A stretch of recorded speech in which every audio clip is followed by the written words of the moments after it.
नमस्कार दोस्तों। तो स्वागत है आपका इस वीडियो में। तो आज हम पढ़ेंगे मूविंग एवरेजेस के बारे में।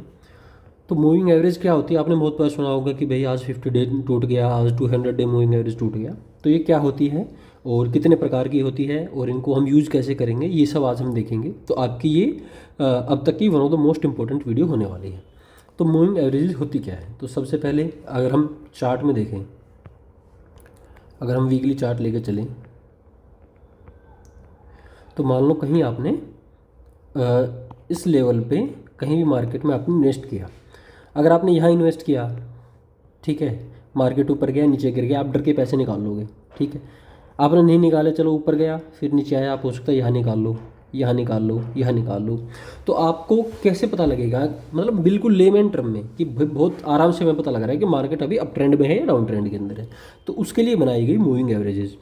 अब जैसे नाम से ही हमें पता लग रहा है कि मूविंग एवरेज क्या है। एवरेज किसका एवरेज है, अगर मान लो हम 10 दिन का मूविंग एवरेज निकालते हैं तो वो क्या करेगा, डे 1 प्लस डे 2 ऐसे डे 10 की क्लोजिंग प्राइस लेगा, ठीक है, उसको 10 से डिवाइड कर देगा, जो हमारे सामने आएगा वो मूविंग एवरेज हो जाएगा। तो अभी हमने चार्ट में लगा रखी है 50 डे मूविंग एवरेज। अब ये 23,953 है, ठीक है, 23,953। तो ये क्या है, ये पिछले 50 दिन की निफ्टी की जो क्लोजिंग प्राइस है उसको हमने जोड़ा, सारे 50 दिन को 50 से डिवाइड कर दिया, तो ये आया, ठीक है। आई होप आपको समझ में आ गया होगा।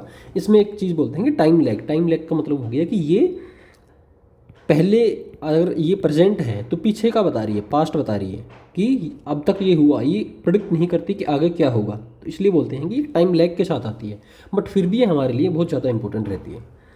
तो कितने टाइप की होती है, ये 3 टाइप की होती है। पहली होगी एसएम में, सिंपल मूविंग एवरेज। दूसरी होगी डब्ल्यूएम में वेटेड मूविंग एवरेज। और तीसरी होगी ईएम में, एक्सपोनेंशियली स्मूथ मूविंग एवरेज। तो सबसे पहले सिंपल मूविंग एवरेज देखते हैं। सिंपल मूविंग एवरेज का मतलब समझ रहे होंगे आप, सिंपल मूविंग क्योंकि ये मूव कर रही है, एवरेज का मतलब एवरेज हमने निकाला है। तो 50 दिन के सिंपल मूविंग एवरेज का मतलब हो गया कि हमने डे 1 डे 2 ऐसे ऐसे डे 50 तक गए, क्लोजिंग प्राइस को जोड़ा, 50 से डिवाइड किया, जो नंबर आया वो हमारा एसएम में हो गई, ठीक है। अब दूसरी चीज़, इसमें प्रॉब्लम क्या है, इसमें हमने हर दिन को, पहले दिन को भी, पहले दिन का मतलब हो गया कि इस रिसेंट दिन को भी 2% ही वेटेज दिया और इस 50वें दिन को भी 2% ही वेटेज दिया। तो हम क्या गलती कर रहे हैं, ये प्राइस जो अभी मान लो कोई न्यूज़ आई यहाँ पर, ठीक है, कोई ऐसी न्यूज़ जो मार्केट को अफेक्ट कर सकती है, हम न्यूज़ के बाद के दिन को भी 2% भाव दे रहे हैं। और जब न्यूज़ नहीं थी, मान लो ये न्यूज़ नेगेटिव है और यहाँ पर न्यूज़ आई थी पॉजिटिव, हमने उस पॉजिटिव न्यूज़ को भी 2% भाव दिया और उस नेगेटिव न्यूज़ को भी 2% वेटेज दिया। तो क्या ये सही है? नहीं है, सही नहीं है, क्योंकि आज जो है उस नेगेटिव न्यूज़ के बाद मार्केट की कंडीशन चेंज हो चुकी है। तो इस चीज़ को ठीक करने के लिए क्या आया, इस चीज़ को ठीक करने के लिए आया डब्ल्यूएमए। अब डब्ल्यूएमए का क्या मतलब हुआ, जैसे नाम से दिख रहा है आपको, weighted moving average. Weighted moving average क्या मतलब हो गया, अब इसी के अंदर हम डब्ल्यूएमए ड्रॉ करते हैं 50 दिन की।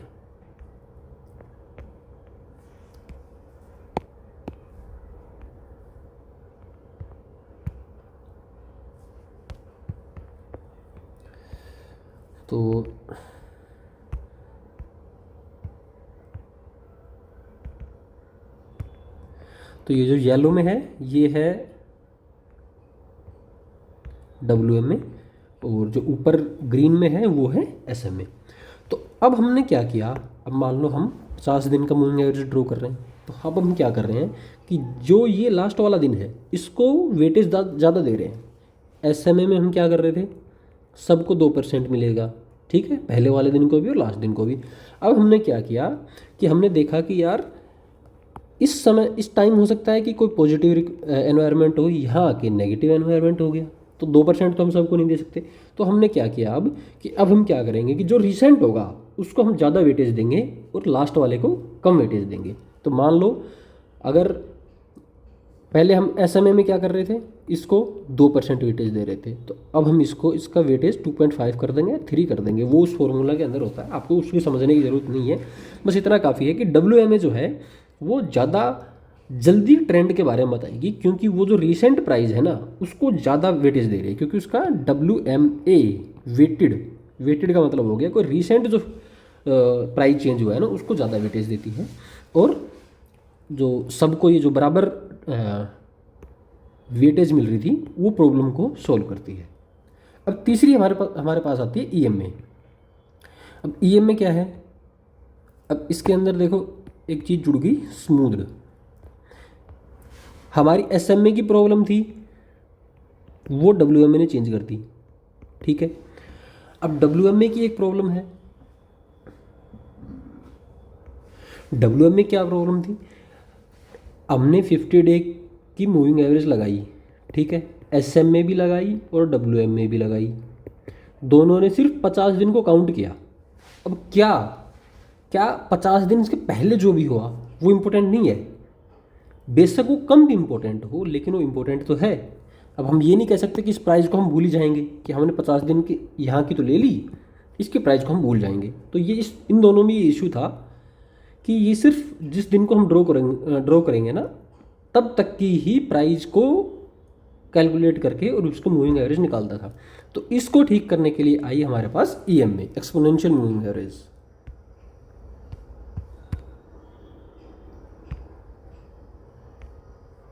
तो इसको भी हम 50 डे कर लेते हैं।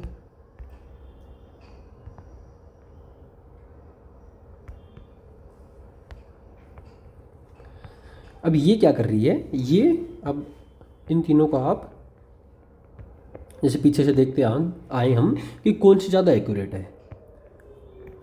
अगर यहाँ देखें हम, मार्केट नीचे आया, इसको तोड़ा, ठीक है, येलो वाली को, फिर कहीं ना कहीं इस जो हमारी EMA है, दिस इज WMA, EMA के आसपास आके सपोर्ट लिया, ठीक है। अब दोबारा सपोर्ट लिया यहाँ पर हमारी SMA के आसपास, उसके बाद सपोर्ट अच्छा लिया EMA के आसपास, ठीक है, फिर EMA SMA दोनों से पलटा, EMA SMA। तो ऐसे में पता लग रहा है कि WMA की जो लाइक ड्रॉबैक्स थे, अब देखो WMA यहाँ पर भी काम नहीं कर रहा बट EMA और SMA काम कर रही है, ठीक है। यहाँ भी अगर देखो WMA बहुत जल्दी ट्रेंड के साथ साथ हो गया, क्योंकि ये वेटेज उस हिसाब से दे रहा है, क्योंकि ये पहले का जो प्राइस एक्शन था उसको काउंट नहीं कर रहा है। तो अगर हम यूज करेंगे अब तो हमारी पहली प्रेफरेंस होगी EMA, क्योंकि उसने SMA और WMA दोनों की जो शॉर्ट कमिंग्स थी उसको ओवरकम किया है। दूसरी अगर हमारी प्रेफरेंस होगी तो वो SMA होगी, WMA कम होगी, क्योंकि ये बहुत जल्दी ट्रेंड के साथ चेंज होता है, ठीक है। देखो यहाँ देखो, बट मार्केट ने जो EMA है उसको कितने अच्छे तरीके से फॉलो किया, यहाँ भी किया, ठीक है। उसके बाद यहाँ भी देखो एक टच मार के नीचे गया। तो आई होप आपको ये सब चीज़ें समझ में आई होंगी। अब उसके बाद अब इनको हम यूज़ कैसे करेंगे, use of one moving average. तो अब हम इनको हटा देते हैं, हम एक EMA रखते हैं बस, ठीक है। अब इसको हम यूज़ कैसे करेंगे, इसका यूज़ अगर हम देखें तो हम इसको लगाते हैं मंथली पे। पीछे से जब से निफ्टी 2008, देखो यहाँ से देखो, अब मार्केट अप ट्रेंड में है, ठीक है। जब भी मार्केट इससे ऊपर जाएगा, इसको ऊपर क्रॉस करेगा, जब भी प्राइस जो है अपनी सिंपल मूविंग एवरेज या एक्सपोनेंशियल मूविंग एवरेज या वेटेड मूविंग एवरेज के ऊपर जाएगा तो वो होगा बुलिश साइन, जब भी इसके नीचे आएगा तो वो होगा बियरिश साइन, ठीक है। दो चीज़। तीसरी चीज़ कि यहाँ पर जो ये लाइन है ये सपोर्ट का भी काम करेगी और रेजिस्टेंस का भी काम करेगी। अब कैसे करेगी, ये देखो, यहाँ सपोर्ट का काम किया, यहाँ सपोर्ट का काम किया, यहाँ सपोर्ट का काम किया, यहाँ सपोर्ट 1 2 3 4 वीक लगातार सपोर्ट का काम किया। यहाँ पर जैसे ही इसको तोड़ा मार्केट, अब क्या हो गया, बियरिश, ठीक है। ऊपर क्या था, बुलिश। किसका काम कर रही है, सपोर्ट और रेजिस्टेंस का काम कर रही है। इसके ऊपर अगर प्राइस जाता है तो हमें पता है कि वो बुलिश सिग्नल है, ठीक है, नीचे आया, बेरिश हो गया, मार्केट गिरा, देखो कितना गिरा यहाँ से। ठीक है, अगर हम यहाँ माने कि यहाँ इसने इसको तोड़ा तो मार्केट 56% वहाँ से डाउन था। अगर हमने सिर्फ इस चीज़ में ध्यान दिया होता उस समय, अगर आप इन्वेस्टेड होते, आपको ये पता होता कि भाई मूविंग एवरेज तोड़ दिया है, पैसा लेके निकल जाओ, तो आप इतना जो है 56% आपके पोर्टफोलियो को गिरने से बचा सकते थे। दूसरी चीज़, अब जैसे ही यहाँ इसने ऊपर की तरफ किया, हमें पता लग गया कि अब मार्केट अप ट्रेंड के अंदर है, हम पैसा वहाँ लगा सकते थे। तो देखते हैं यहाँ से, और जब दूसरी बार इसने तोड़ा 58% पैसा आपका बन सकता था सिर्फ इसको यूज़ करके। हालांकि हम सिर्फ इसको यूज़ नहीं करेंगे, लेकिन इसकी इंपॉर्टेंस बता रहा हूँ सिर्फ मैं आपको। ठीक है, फिर एक यहाँ पर सपोर्ट लिया, यहाँ जैसे ही तोड़ा मार्केट नीचे, फिर यहाँ सपोर्ट लिया कुछ टाइम तक, यहाँ सपोर्ट लिया। कोविड में जैसे ही तोड़ा, आप पैसे अगर निकाल लेते तो आप इस फॉल से बच जाते। ठीक है, ये भी सपोर्ट था, ये भी, इसको हम सपोर्ट बोल सकते हैं कि भाई ये एक कैंडलस्टिक पैटर्न है जो आप बाद में पढ़ेंगे। यहाँ भी कहीं ना कहीं सपोर्ट लिया, यहाँ लिया, यहाँ लिया, लेकिन अभी इसको नीचे की तरफ तोड़ दिया है। तो इसको सिर्फ एक मूविंग एवरेज को अगर हम लगाएं तो उसका ये यूज़ है। जब हम बड़े चार्ट पे देखते हैं ना, जब हम जैसे हम वीकली चार्ट लगाया, तो इसमें एक और चीज़ होती है, ये हमने 50 डे लगाया है, हमें जो इसमें मोस्टली यूज़ होता है 200 डेज़, क्योंकि हम अगर लॉन्ग टर्म चार्ट को देख रहे हैं।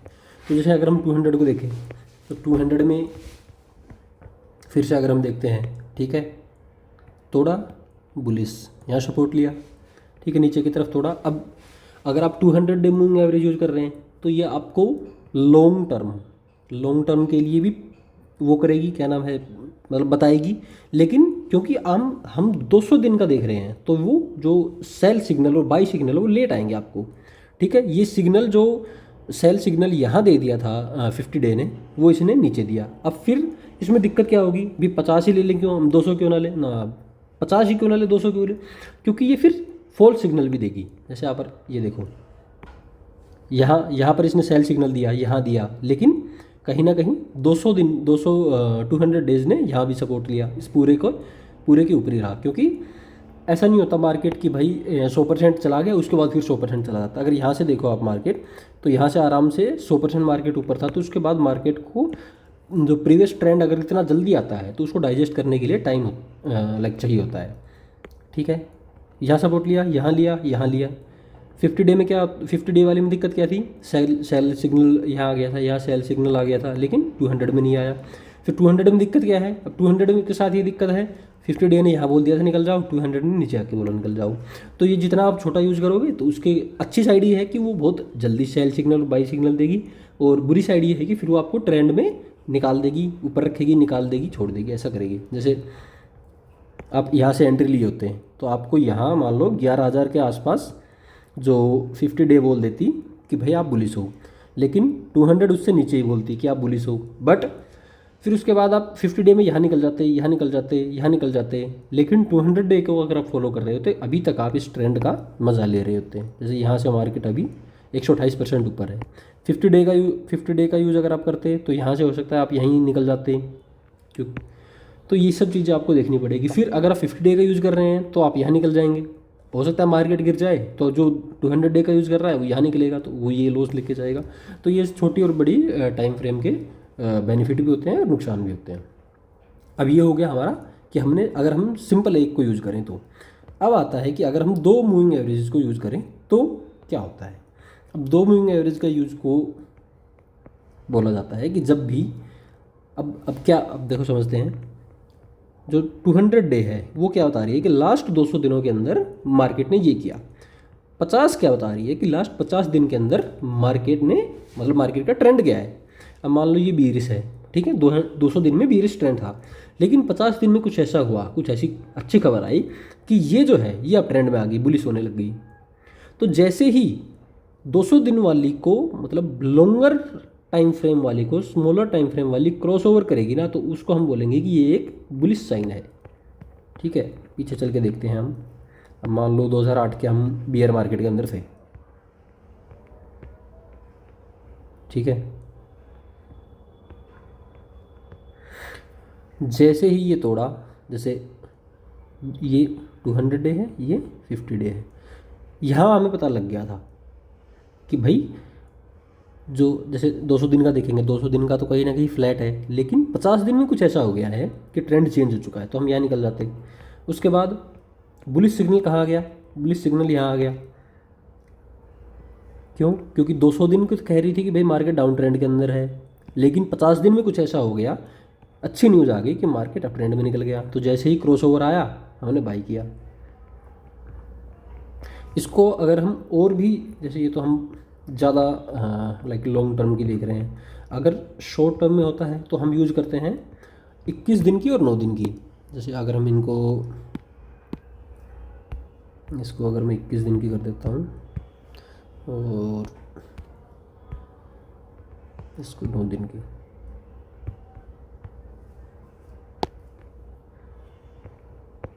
तो जैसे ट्रेंडिंग मार्केट होगा, जैसे यहाँ है, ठीक है, ये है 21 दिन की और ये है 9 दिन की। तो ये हमें ज़्यादा जल्दी बताएगी कि 9 दिन, जैसे 9 दिन जितना आप कम जाते जाओगे ना, उतना ही आप लाइक वोलेटिलिटी ज़्यादा होती जाएगी।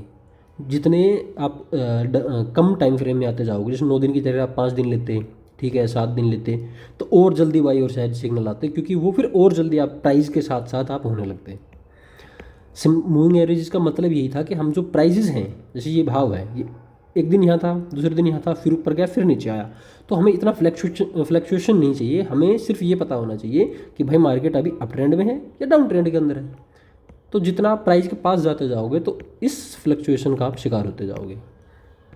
जैसे अब जैसे हम देख रहे थे कि 2 मूविंग एवरेज का यूज़ हम कैसे कर सकते हैं, ठीक है। यहाँ मार्केट डाउन ट्रेंड के अंदर था, जैसे क्रॉसओवर आया आप यहाँ बाई करके बैठ जाते। तो देखो इस क्रॉसओवर से और यहाँ दूसरा क्रॉसओवर आया 12%, आप ये जो एक छोटा सा मूव था, ठीक है, 4-5 महीने का, उसमें कमा लेते। तो ऐसे होता है। ऐसे ही सेल साइड भी होता है कि जब भी ये क्रॉसओवर आए, जैसे देखो मार्केट कितना गिर गया यहाँ से 11%, लेकिन ये क्रॉसओवर जो था वो यहीं आ गया था, तो आप यहीं बेच के निकल जाते। तो ऐसे होता है। इसका फिर फ़ायदा ये है, आप जल्दी बेच के निकल जाओगे। किसी लाइक बड़ा फॉल आया तो आप जल्दी निकल जाओगे, लेकिन फिर दिक्कत ये भी है कि आपको ये ट्रेंड के साथ नहीं रहने देगा। जैसे किसी ने यहाँ ख़रीदा और यहाँ बेचा, लेकिन आप इसका यूज़ कर रहे होते तो आप हो सकता है यहाँ भी एक क्रॉसओवर आया, यहाँ भी एक आया, तो यहाँ बेच देते। तो छोटे टाइम फ्रेम और लॉन्ग टाइम फ्रेम के अपने अपने फ़ायदे हैं और अपने अपने नुकसान हैं। अब 3 एवरेजेस को यूज़ करके हम कैसे ट्रेड कर सकते हैं, तो वो सेम मेथड है। अगर मान लो ये हम कर रहे हैं 21 और 9, इसमें हम एक और जोड़ देते हैं। मान लो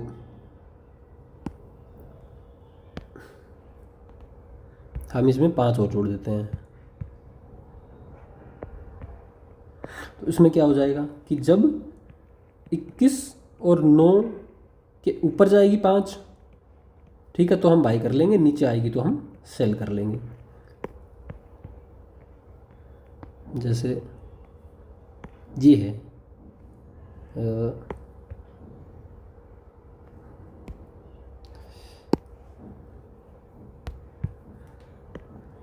ठीक है, यहाँ क्रॉसओवर आया आपने बाई किया, ठीक है, यहाँ क्रॉसओवर आया आपने सेल किया। तो इसका यूज़ बहुत कम लोग करते हैं 3 का। मेनली लोग या तो सिर्फ एक को यूज़ करते हैं या फिर 2 को यूज़ करते हैं। अब मूविंग एवरेज एनवेलप, अब इसका क्या मतलब हो गया। अभी अगर हम ये सब हटा दें,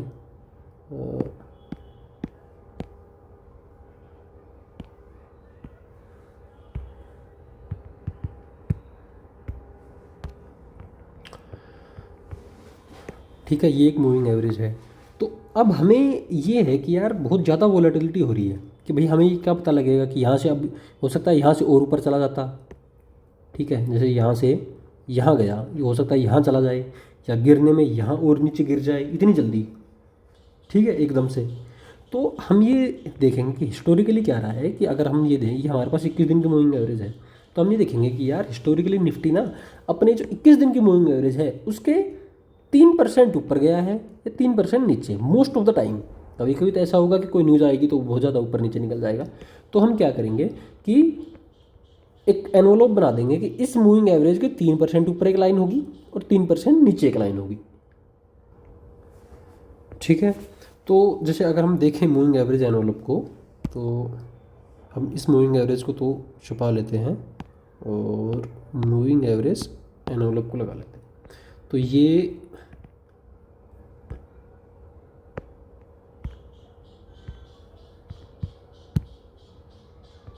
देखो हमने क्या किया, 21 दिन की मूविंग एवरेज लगाई। अब हमें इससे क्या पता लग रहा है कि कहीं ना कहीं जो मार्केट है ना वो मोस्ट ऑफ द टाइम या तो 3% अपनी मूविंग एवरेज से ऊपर रहता है या नीचे रहता है। तो इसका यूज हम कितने कैसे कर सकते हैं, जब इस लोअर जो बाउंड्री है इसको टच करेगा तो हमें ये होगा कि यार 3% नीचे तो है। अब हिस्टोरिकली क्या है, इस 3% के आसपास घूमेगा, तो यहाँ से हो सकता है मार्केट ऊपर की तरफ आए, जैसे ये है। अब हमें ये पता लग गया कि यहाँ से इस दिन के बाद, जैसे इस दिन के बाद ऐसी कैंडल बनना बहुत रेयर होती है। मान लो 10% ही चांस है, उसके 90% चांस क्या है कि यहाँ से मार्केट थोड़ा सा इसके पास जाएगा, फिर नीचे आएगा, तब तक ये नीचे आ जाएगी, फिर इसके पास जाएगा। तो इसमें क्या हो गया कि हमने 3% का एक एनवलप लगा दिया, ऊपर भी 3 और नीचे भी 3। इसको हम टारगेट में यूज़ कर सकते हैं। जैसे मान लो हम ट्रेड कर रहे हैं, यहाँ हमारा बाई सिग्नल आया, तो हमारा टारगेट क्या होगा कि जब ये इसको टच करेगा ना, जब हम सेल कर देंगे। नीचे की तरफ यहाँ अगर सेल सिग्नल आया तो इसको जब टच करेगा तो हम सेल कर देंगे, सेल किया तो यहाँ बाई कर लेंगे हम। ठीक है, तो हम ऐसे भी यूज़ कर सकते हैं। अगर आप फिर देखो क्या इस एनवलप से बाहर गई है निफ्टी, नहीं, बहुत कम टाइम में जाएगी। जैसे यहाँ गई तो क्या हो सकता है कोई न्यूज़ आई हो, ठीक है, यहाँ कोई न्यूज़ हो, मोस्ट ऑफ द टाइम इसी एनवलप के अंदर ही रहेगी। अब इस एनवलप में दिक्कत क्या है, इसमें दिक्कत ये है कि आज को न्यूज़ है, ठीक है, आज न्यूज़ है, मान लो न्यूज़ इतनी बड़ी है, जैसे ये इलेक्शन वाली न्यूज़ थी, ठीक है, ये बहुत बड़ी न्यूज़ थी कि भाई गवर्नमेंट जो है वो फुल मेजोरिटी से नहीं आ रही है, तो मार्केट 8% गिर गया। अब इसने तो अपने 3% का एनवलप जो है 3% का फिक्स कर रखा है कि भाई मैं तो 3% ऊपर और 3% नीचे, इसके बाहर मतलब इसके बाहर नहीं जाऊँगा, 3% के बाहर। उस दिन हो सकता है कि न्यूज़ अच्छी या बुरी कैसी भी हो सकती है, वोलेटिलिटी बहुत ज़्यादा हो, तो उस वोलेटिलिटी को अपने अंदर नहीं लेता, उसको काउंट नहीं करता, इसके हिसाब से वोलेटिलिटी मैटर नहीं करती। तो उस चीज़ को ओवरकम करने के लिए एक और चीज़ आई जिसको हम बोलते हैं बोलिंजर बैंड्स। अब ये क्या करते हैं, सेम वही काम करते हैं, बट ये जो वोलेटिलिटी है उसको कंसिडर कर लेते हैं। मान लो किसी दिन न्यूज़ थी, उस दिन ये अपने जो मान लो इस दिन अगर होता तो हम अगर यहाँ पर बोलिंजर बैंड लगाएंगे तो ये क्योंकि वोलेटिलिटी ज़्यादा थी ये इसको थोड़ा सा नीचे कर देगा क्योंकि वोलेटिलिटी ज़्यादा है। अब जैसे वोलेटिलिटी कम हो गई, ठीक, कोई न्यूज़ ही नहीं आ रही मार्केट में, तो ये इस बैंड को अंदर की तरफ ले लेगा। इसका 3% फिक्स है, लेकिन ये क्या करता है वोलेटिलिटी के हिसाब से। अभी अगर हम बोलिंजर बैंड लगा के देखें, ठीक है, बोलिंजर बैंड हमने यहाँ लगाया, हम सेम 21 दिन का लगाएंगे।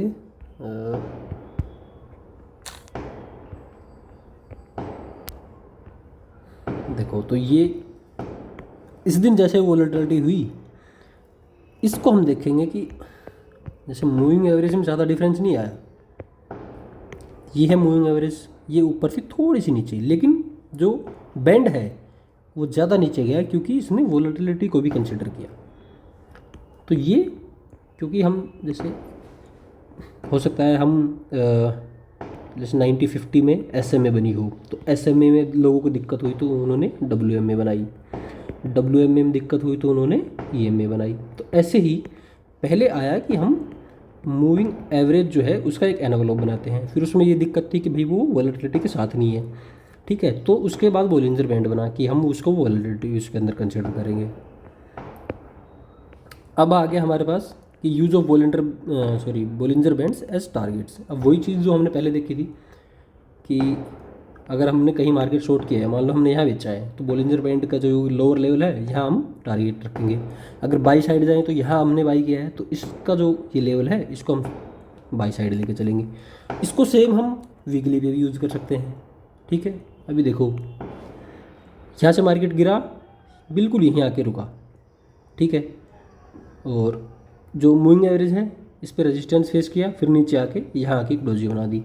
पीछे भी जाएंगे अगर आप, तो ये देखो ये जो आपको दिख रहा है ना, ये चौड़ा हो गया, फिर कम हो गया, ऐसे। तो ये क्यों? क्योंकि ये वोलेटिलिटी कंसिडर करता है। अगर हम इसकी जगह सिर्फ मूविंग एवरेज एनवलप लगाएंगे तो ये देखो, इसे कोई मतलब नहीं है, ये सिर्फ मूविंग एवरेज के हिसाब से 3% लेके चलेगा। ठीक है, उसके बाद moving average apply to long term chart, ये हमने पहले देख लिया।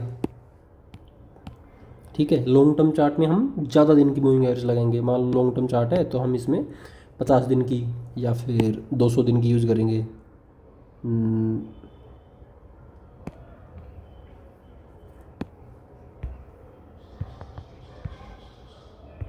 ठीक है, तो अभी देखो, हमने पहले पहले देख चुके हैं हम ये कि कैसे लॉन्ग टर्म में ये सपोर्ट का काम किया, सपोर्ट का काम किया, सपोर्ट का काम किया। ठीक है, उसके आगे गए तो हो सकता है मार्केट अब गिर रहा है तो यहाँ सपोर्ट ले ले। इसको हम ब्लैक कर देते हैं, इसको हम मंथली पे भी देख सकते हैं। मार्केट हो सकता है बहुत ज़्यादा गिर जाए तो यहाँ आके रुक सकता है, ये एक सपोर्ट का काम कर सकता है। तो ऐसे जो चीज़ें 1 मिनट के टाइम फ्रेम पे यूज़ होती है वो सेम चीज़ें 1 मंथ के टाइम फ्रेम पे भी यूज़ हो सकती है। अब some pros and cons of the moving average, pro और कॉन्स। ठीक है, हमें ये पता है कि भाई पॉजिटिव पॉइंट्स क्या है और नेगेटिव पॉइंट्स क्या है। पॉजिटिव पॉइंट क्या है, हमें भाई ये एक तो ये बता रही है कि जब क्रॉसओवर हो गया तो बुलिश और बीरिश सिग्नल दे रही है। ठीक है, दूसरा हमें ये बता रही है कि सपोर्ट और रेजिस्टेंस की, यहाँ सपोर्ट लेगी, यहाँ सपोर्ट लेगी। अब इसको तोड़ दिया तो मतलब बुलिश बीरिश है। अब 50 डे को तोड़ा तो हो सकता है ये हमारा सपोर्ट बन जाए। ठीक है, अब दिक्कत क्या है? दिक्कत एक ही है कि ये जो पहले हुआ है उसको बता रही है। आज हम यहाँ खड़े हैं, इसको बता रही है कि पहले क्या हुआ, आगे क्या होगा इसको कुछ नहीं पता। तो ये इसका मेजर कंसर्न है। और उसके बाद एक नई चीज़ है कि the adaptive moving average. Adaptive moving average क्या है? सेम चीज़ है कि जो मूविंग एवरेज जो है वो वोलेटिलिटी कंसिडर नहीं करती, तो अडप्टिव मूविंग एवरेज जो है वोलेटिलिटी को मेजर कर लेती है बस। अगर हम देखें तो ये अडप्टिव मूविंग एवरेज है। ठीक है, जहाँ पर वोलेटिलिटी की बात आ गई उसका मतलब है कि वो कॉन्ट्रैक्शन और जैसे नीचे जाएगा और एक्सपेंशन होगा, कॉन्ट्रैक्शन और एक्सपेंशन होगा। तो क्योंकि ये अडप्टिव है, ये उस वोलेटिलिटी के साथ साथ चलती है, तो ये फिर ज़्यादा जल्दी सिग्नल देगी। जैसे यहाँ हो सकता है कोई न्यूज़ आई हो तो मार्केट भागा, ठीक है, तो ये उसके साथ साथ चली गई। तो जितना आप छोटे टाइम फ्रेम की मूविंग एवरेज लगाओगे तो वो ज़्यादा जल्दी जल्दी आपको बताएगी, ट्रेंड के साथ रहेगी। जितना आप वोलेटिलिटी को कंसिडर करोगे तो फिर वो भी आपको बहुत जल्दी बाई और सेल सिग्नल देगी, क्योंकि उसके साथ में वोलेटिलिटी आपने जोड़ दी है। अल्टरनेटिव टू मूविंग एवरेजेस, ठीक। तो लास्ट है हमारा अल्टरनेटिव टू मूविंग एवरेज कि मूविंग एवरेज के अलावा हम किस चीज़ का यूज़ कर सकते हैं। तो वो उसमें आता है एक ऑक्सीलेटर। ठीक है, ऑक्सीलेटर क्या है? ऑक्सीलेटर में वही है कि हम इसके अंदर वोलेटिलिटी को कंसिडर करेंगे। मूविंग एवरेज तो ठीक है, उसके साथ हम वोलेटिलिटी को भी जोड़ देंगे। तो ये इसका एक नेक्स्ट चैप्टर जो आएगा, आई थिंक किसी का है, इसका एक पूरा चैप्टर है वो ऑक्सीलेटर्स के ऊपर, तो हम उसमें देखेंगे। तो आई होप आपको ये पूरा मूविंग एवरेज क्या होता है, कैसे यूज़ करते हैं हम, और स्ट्रेटजी क्या होती है, ये सब आपको समझ में आया होगा। हालांकि मूविंग एवरेज के आप देखोगे तो स्ट्रेटजी बहुत लोग बताते हैं, उसमें अगर आप देखोगे तो वही होगा सेम कि 200 दिन को क्रॉस कर दे 50 डे की तो बाई कर लो, ऊपर की साइड क्रॉस कर दे तो नीचे की साइड करे तो सेल कर दो। उसी को हम छोटे टाइम फ्रेम पे ले आएंगे तो 21 दिन और 9 दिन की होती है। ठीक है, 9 दिन की हो गई और 4 दिन की आप कर सकते हो, ऐसे आप नहीं बना सकते, उसमें कोई दिक्कत नहीं। तो ये स्ट्रेटजी बताने की वीडियो नहीं थी, आपको मूविंग एवरेज क्या होती है और हम इसका यूज़ क्यों करें, कैसे करें, सपोर्ट रेजिस्टेंस के रूप में कैसे कर सकते हैं। ठीक है, इसको क्रॉसओवर को कैसे समझ सकते हैं कि भाई नीचे आया तो हम क्यों माने कि बीरी से बुलिश सिग्नल है, उस चीज़ के ऊपर था। तो अगर आपको वीडियो पसंद आई हो तो लाइक कीजिएगा, शेयर कीजिएगा, सब्सक्राइब कीजिएगा, कमेंट ज़रूर कीजिएगा कि आपको कैसी लगी कैसी नहीं। कुछ इम्प्रूवमेंट अगर मुझे करनी हो तो उसके बारे में ज़रूर बताइएगा। Thank you.